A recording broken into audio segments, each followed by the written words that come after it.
Halo teman-teman, selamat datang di channel YouTube ini. Bagaimana kabar hari ini? Mudah-mudahan dalam keadaan sehat ya. Nah, video ini merupakan persembahan dari kelompok 3 yang terdiri dari Albert Simeon, Daniel Emerson Hukum, Dennis Ben Manuwasa, dan Susana Pristika Delima. Nah, pada video kali ini kita akan membahas tentang dunia perhotelan nih teman-teman. Pokok bahasan kita adalah tentang yang pertama itu karakteristik usaha hotel, kemudian yang kedua identifikasi keluhan tamu hotel, dan yang terakhir tentang strategi menghadapi keluhan tamu hotel.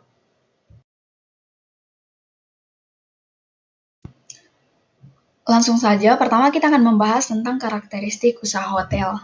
Tapi sebelum itu, teman-teman udah pada pernah kan ya menginap di hotel dan ngerasain pelayanannya kayak gimana?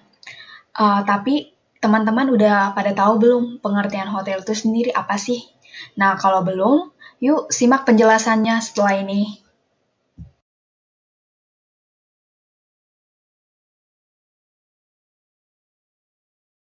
Jadi, hotel itu adalah sebuah bangunan yang dikelola dengan menyediakan tempat menginap bagi para tamu dalam jangka pendek dengan imbalan berupa uang.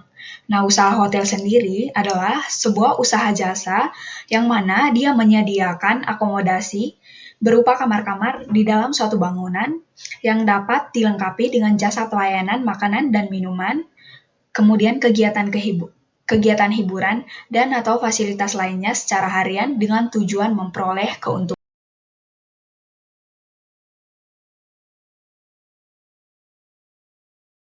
Tadi kan udah dijelaskan ya, jika hotel itu usaha yang bergerak di bidang jasa.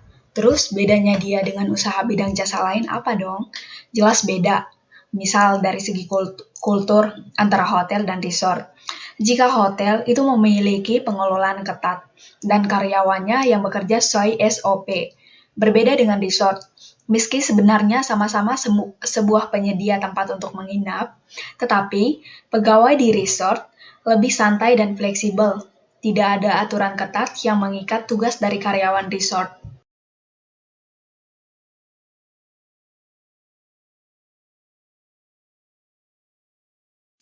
Selanjutnya kita akan membahas tentang karakteristik produk bisnis perhotelan. Nah, produk bisnis perhotelan sendiri itu mempunyai 4 karakteristik khusus, yaitu tangible, intangible, bersifat perishable, dan non-perishable. Produk yang bersifat tangible itu artinya kita dapat melihat, kemudian kita dapat menyentuh dan meraba. Contohnya seperti kamar, makanan, minuman, dan kolam renang. Sedangkan produk yang bersifat intangible itu produk yang tidak bisa kita sentuh atau kita raba, misal keramatamahan, kenyamanan, keindahan, keamanan. Nah, untuk produk yang bersifat perishable itu seperti produk-produk yang cepat membusuk dan dia tidak tahan lama jika disimpan di gudang. Contohnya bahan makanan segar yang tidak dapat disimpan seperti sayur mayur. Nah, untuk produk yang bersifat non-perishable itu kebalikan dari produk perishable. Artinya dia dapat disimpan lebih lama. Contohnya itu minuman keras, soft drink, perlengkapan tamu, atau guest supply and amenities. Nah, bisnis hotel sendiri itu mempunyai tujuan, yaitu mendapatkan pendapatan seoptimal mungkin. Nah, gimana cara dia mendapatkan pendapatan seoptimal mungkin? Yaitu melalui pemenuhan kebutuhan dan keinginan tamu, atau guest needs and wants. Nah, kepuasan tamu di sini itu menjadi sasaran pelayanan untuk membentuk citra hotel yang baik dan sekaligus itu menjamin keberadaan hotel dalam jangka panjang.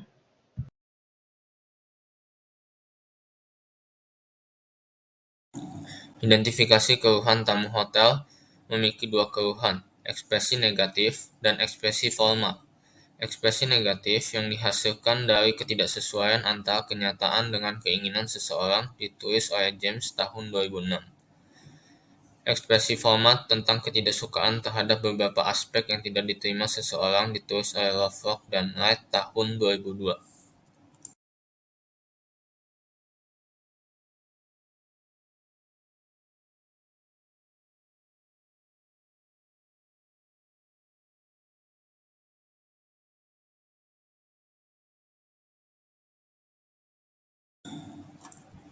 Bekerja di hotel membutuhkan kedewasaan dan berpikir, bersikap, dan bertingkah laku dalam menangani tamu. Ada 5 tipe customer yang akan kamu temui jika bekerja di hotel atau tempat jasa lainnya.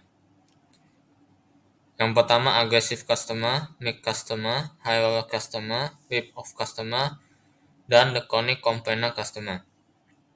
Aggressive customer, pelanggan yang terlalu banyak bertanya panjang lebar. Meek customer, pelanggan yang tidak banyak mengeluh. Pelanggan seperti ini yang pasti paling kita sukai, akan tetapi cukup berbahaya karena tidak setiap pelanggan diam itu puas.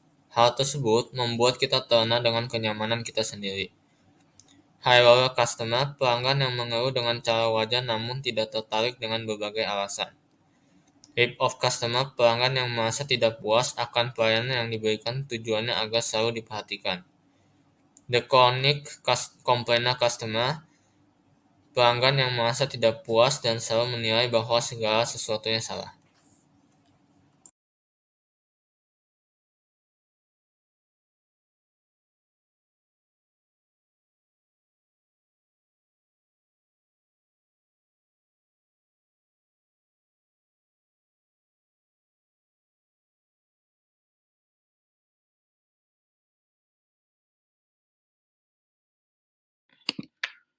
Halo semua, saya akan melanjutkan untuk menjelaskan presentasi ini. Dan sekarang saya akan menjelaskan tentang pandangan Sunarno dalam 5 tipe komplain. Adalah, pertama, ada service. Kedua, ada facilities. Ketiga, ada staff.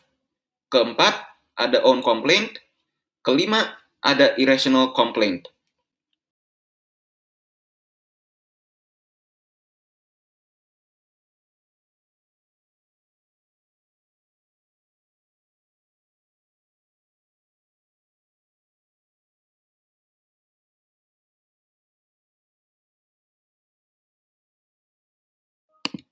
Selanjutnya, saya akan menjelaskan tentang pengertian dari 5 tipe komplain menurut pandangan Dr. Sunarno. Yaitu, yang pertama, service. Jadi, service itu adalah suatu komplain yang terjadi karena pelayanan baik yang diberikan secara umum oleh hotel maupun dari departemen tertentu yang memberikan pelayanan langsung kepada tamu. Misalnya, tamu harus menunggu lama ketika memesan makanan melalui room service. Kedua, ada facilities atau fasilitas yang disediakan untuk tamu di hotel. Fasilitas ini dapat berupa fasilitas umum seperti area parkir, lobi, musola, atau yang lebih spesifik seperti fasilitas di kamar mandi atau tempat tidur. Yang ketiga, yaitu staff, yaitu komplain yang terjadi karena ada staff hotel yang mengganggu atau membuat tamu merasa tidak nyaman, tidak ramah, tidak sopan, atau kurang peka terhadap keinginan tamu. Lalu yang keempat, ada own complaint, yaitu komplain yang diakibatkan oleh faktor dari dalam diri tamu sendiri yang mungkin terjadi karena kekesalannya kepada keadaan atau orang lain yang bersifat pribadi. Misalnya, tamu yang sedang menunggu jemputan tetapi ternyata penjemput tidak kunjung datang. Lalu yang kelima, ada irrational complaint, yaitu komplain yang disebabkan karena kekurangtahuan tamu terhadap penggunaan fasilitas yang tersedia.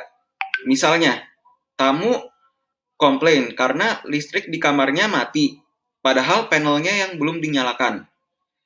Melihat dari hal tersebut, pelanggan berhak komplain saat pihak hotel memang melakukan kesalahan dalam pelayanan. Bagaimanapun juga, tamu sudah membayar semua fasilitas dan pelayanan dalam jangkauan waktu. Nah, sebelumnya kita telah belajar tentang klasifikasi dari komplain. Komplain itu sendiri bukanlah hal yang menakutkan, karena dengan adanya komplain dari pelanggan, maka perusahaan kita akan tahu kekurangannya dan akan berbenah. Nah, komplain dari pelanggan itu tidak akan bisa dihindari, tapi kita dapat mengidentifikasi beberapa sumber komplain pada perusahaan. Berikut adalah beberapa penyebab komplain dari pelanggan. Yang pertama, komplain karena produk, kedua, komplain karena pelayanan, ketiga, komplain karena komunikasi eksternal, keempat, komplain karena komunikasi internal, kemudian komplain karena keluhan tamu hotel.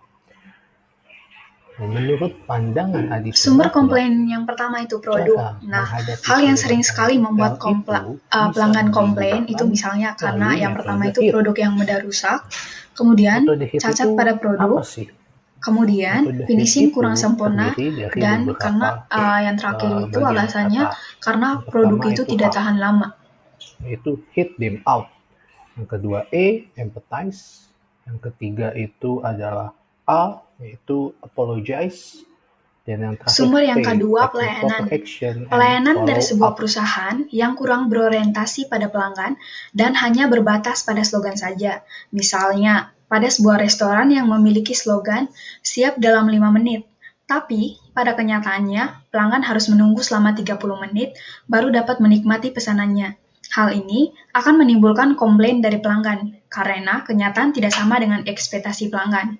Kemudian, sumber ketiga, komunikasi eksternal. Komplain pelanggan yang disebabkan oleh komunikasi eksternal misalnya adalah taktik pemasaran yang over-promised dan under-delivered. Misalnya, sales itu memberikan penawaran kepada potensial customer yang berlebihan dan pada kenyataannya tidak dapat dipenuhi oleh perusahaan. Kemudian yang keempat, komunikasi internal. Nah, bayangkan jika pada sebuah rumah makan, waiters ternyata salah menulis pesanan pelanggan, sehingga makanan yang disajikan oleh koki salah. Begitu juga pada sebuah perusahaan. Jika komunikasi antar divisi kurang baik, maka informasi yang disampaikan kepada pelanggan juga akan tidak konsisten. Kemudian sumber yang kelima, dari aspek manusia. Selain harus memahami produk perusahaan, seorang customer service itu harus memiliki kemampuan komunikasi yang baik, cepat tanggap, dan tidak over-promised. Bahkan, seharusnya setiap karyawan pada perusahaan itu mempunyai antusias dalam melayani pelanggan dan memahami produk-produk dari perusahaan tersebut. Karena manusia adalah bagian terpenting dalam proses bisnis. Kemudian yang terakhir, dari aspek sistem. Seringkali, sistem itu menjadi kendala bagi sebuah perusahaan. Misalnya, network yang koneksinya tidak stabil, atau keakuratan data yang disajikan oleh sebuah sistem tidak 100% akurat. Nah, dari keluhan tamu itu, kita bisa sikapi dari segi positif, yang artinya, dengan ada keluhan tersebut, sebuah hotel itu dapat menilai sejauh mana kualitas pelayanan yang diberikan kepada tamu. Karena pelayanan yang diberikan akan diharapkan dapat menjadi tolak ukur dan komitmen dalam memajukan hotel secara keseluruhan.